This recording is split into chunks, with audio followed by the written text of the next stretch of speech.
Old Alwal Ambedkar యువజన సంఘం ఆధ్వర్యంలో 135 అంబేద్కర్ జయంతి వేడుకలు ఘనంగా నిర్వహించారు. ఈ కార్యక్రమానికి ముఖ్య అతిథిగా మల్కాజ్గిరి ఎమ్మెల్యే మరి రాజశేఖర రెడ్డి, అల్వాల్ డివిజన్ మాజీ కార్పొరేటర్ శాంతి శ్రీనివాసరెడ్డి హాజరై అంబేద్కర్ విగ్రహానికి పూలమాలలు వేసి ఘనంగా నివాళులర్పించారు. ఈ సందర్భంగా వారు మాట్లాడుతూ ప్రపంచంలోనే గొప్ప రాజ్యాంగాన్ని నిర్మించిన వ్యక్తి బాబాసాహెబ్ అంబేద్కర్ అని, భారతదేశ ప్రజలకు అంబేద్కర్ దేవుడిగా నిలిచారని, అంబేద్కర్ రాసిన రాజ్యాంగంతోనే అనేక మంది ఉన్నత పదవులు చేపడుతున్నారని అన్నారు. రాబోయే రోజుల్లో కూడా ఆయన అందించిన ఫలాలను ప్రజలందరూ అందిపుచ్చుకోవాలని అన్నారు. ఈ కార్యక్రమంలో అంబేద్కర్ యువజన సంఘం సభ్యులు మరియు బీఆర్ఎస్ నాయకులు, కార్యకర్తలు పెద్ద సంఖ్యలో పాల్గొన్నారు.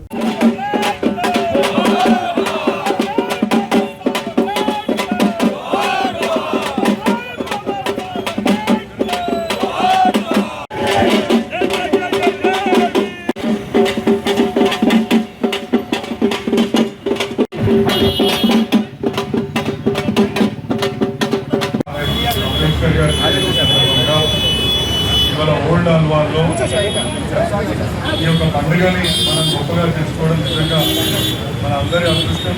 ఎందుకంటే ఇలా రాజ్యాంగం రచించి ఇలా ప్రతి ఒక్కరికి అవకాశం కల్పించాలని ఏదైతే కళలు ఉన్నారో ఆ కళల దిశగా మనం అందరం కూడా ప్రయాణించాల్సిన అవసరం ఉంది. ఈ యొక్క కార్యక్రమం చేపట్టిన భాస్కర్ అన్నకు, వెంకన్నకు, బాలన్నకు మరియు స్థానిక కార్యక్రమం శాంతి శ్రీనివాసరెడ్డి గారికి, మిగతా మా బీఆర్ఎస్ నాయకులకు, పెద్దలకు, అదేవిధంగా ఇక్కడికి వచ్చిన ప్రతి ఒక్కరికి నా యొక్క నమస్కారాలు తెలియజేస్తున్నాను. ఒకటి, నాకు ఆ దేవుడు అయితే ఒక అదృష్టం ఇచ్చిందని నేను అనుకుంటా. ఎందుకంటే ఎమ్మెల్యే అయినాక మొట్టమొదటిసారిగా మన వెంకట్రావుపేట దగ్గర అంబేద్కర్ చౌరస్తా దగ్గర అఫీషియల్గా మనం అంబేద్కర్ గవర్నమెంట్ తరఫున అంబేద్కర్ గారి జయంతి పోయే సంవత్సరం జరుపుకోవడం జరిగింది. అదేవిధంగా గవర్నమెంట్ తరఫున ఈసారి బాబు జగజీవన్ రామ్ గారి జయంతిని కూడా మనం మల్కాజ్గిరిలో చేసుకోవడం జరిగింది. నేను అంతకుముందు అందరినీ అడిగినప్పుడు ఈ అఫీషియల్ ప్రోగ్రామ్ ఎక్కడ కూడా జరగలేదని వాళ్ళు చెప్పిండ్రు. ఎందుకు ఈ కార్యక్రమం చేపట్టడం జరిగిందంటే ఆ కార్యక్రమం చేపట్టడం మూలన ఇంకా అనేక గవర్నమెంట్ స్కీమ్లు, గవర్నమెంట్ ఏదైతే సదుపాయాలు కనిపిస్తుందో పేదల కోసం, అట్టడుగు స్థాయిలో ఉన్న వ్యక్తుల కోసం అవన్నింటినీ కూడా గవర్నమెంట్ అధికారులు వచ్చి అక్కడ చెప్పడం జరిగింది.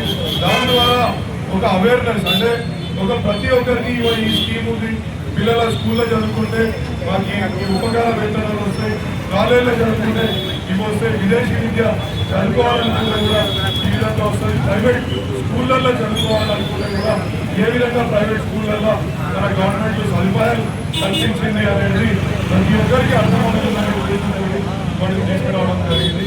అదేవిధంగా దళిత రత్న అవార్డులను కూడా ప్రవేశపెట్టి, అంటే ఇంతకుముందు నుంచి ఎప్పటి నుంచో ఉండే మన నియోజకవర్గంలో అత్యధిక శాతం రావాలనే సంకల్పంతో కూడా దాన్ని ముందుకు తీసుకుపోవడం జరిగింది.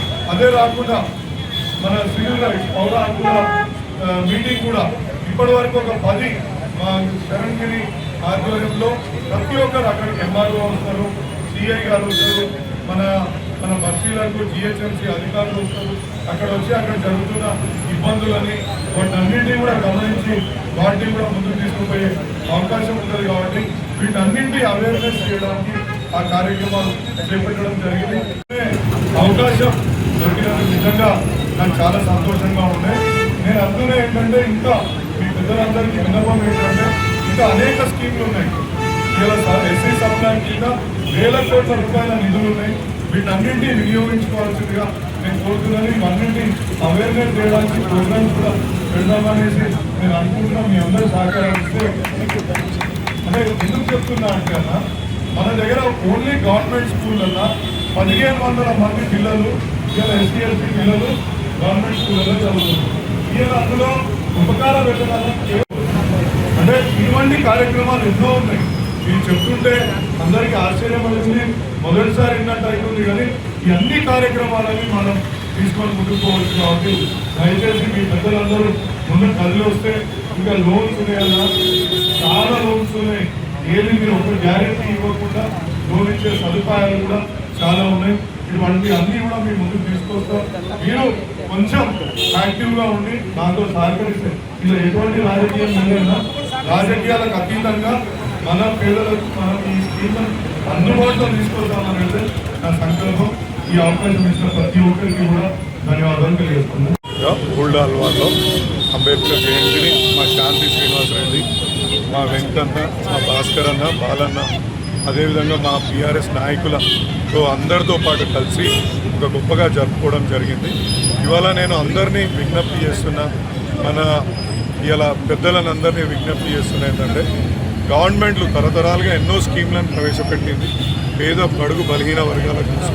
వాటిని అన్నీ వినియోగించుకునే విధంగా అవేర్నెస్ ప్రోగ్రాంలన్నీ మనం కండక్ట్ చేసుకుంటే అవన్నింటినీ కూడా పేదలకు మనం తీసుకొచ్చిన వాళ్ళం అవుతామనేసి, ఉదాహరణకు మీకు ఒకటి చెప్తా, హైదరాబాద్ పబ్లిక్ స్కూల్ కానీ రామంతపూర్ పబ్లిక్ స్కూల్లో కానీ మనం పిల్లలు జాయిన్ చేసుకునే సదుపాయం ఉంది, కానీ ఎవరికి తెలియకపోవడం నిజంగా చాలా ఇబ్బందికరమైన విషయంగా వస్తుంది. అదేవిధంగా ఇవాళ ఎవరైనా ఔత్సాహికులు బిజినెస్ చేసుకోవాలనుకుంటే 90% సబ్సిడీతోటి మళ్ళీ మనకు మొత్తం గవర్నమెంటే ఆ సబ్సిడీ ఇచ్చి వాళ్ళకి లోన్స్ ఇచ్చే సదుపాయాలను కూడా కల్పిస్తుంది. ఇదే కాకుండా వాళ్ళకు ఒక గ్యారెంటర్ని అడగదు, లేకపోతే ఒక మార్టిగేజ్ చేయాల్సిన అవసరం లేకుండా కూడా ఇవాళ అనేక లోన్లను ప్రవేశపెడుతుంది. కాబట్టి వీటన్నిటిని కూడా వీళ్ళందరికీ తీసుకుపోవాలని నేను కుల పెద్దలందరినీ కూడా విజ్ఞప్తి చేస్తున్నా. కలిసి పనిచేద్దాం, అవసరం ఉన్న ప్రతి ఒక్కరికి కూడా సాయం చేద్దామని ఆయన స్ఫూర్తితోటి ఇవాళ ఏదైతే భారత రాజ్యాంగం రచించిందో అందరికీ ఆ రాజ్యాంగం ప్రకారంగా అందరికీ హక్కులు